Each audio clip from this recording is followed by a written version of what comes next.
Il faut que, pour que les institutions fonctionnent, pour que la loi elle-même fonctionne correctement, il faut que les personnes qui sont en position de faire appliquer la loi ou de faire fonctionner la loi et les procédures, qu'ils aient la volonté de le faire dans la clarté et dans la transparence. Pour l'intégrité de l'institution, il y a deux conditions fondamentales.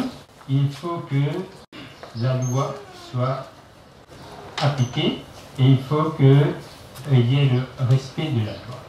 Le reconnaîtront, l'information était institutionnelle, c'est-à-dire on allait couvrir les événements organisés par les ministères, etc.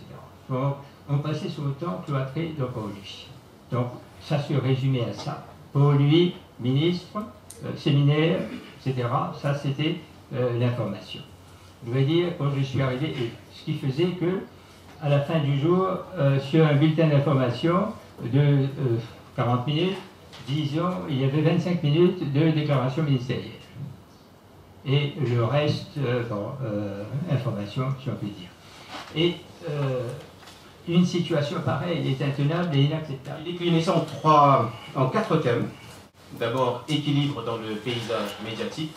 Le deuxième thème, équilibre sur l'info, respecter la pluralité. Le troisième thème, équilibre sur la participation des auditeurs, éviter le piège de l'instrumentalisation des radios par les auditeurs et d'autres acteurs de la société. Le meilleur pour la fin, équilibre entre les impératifs commerciaux et les radios, c'est-à-dire la pub en d'autres mots et le journalisme et le service. Les radios privées sont venues apporter cette complémentarité qui manquait, cette respiration qui manquait, non seulement dans l'audiovisuel, mais à l'ensemble du paysage médiatique.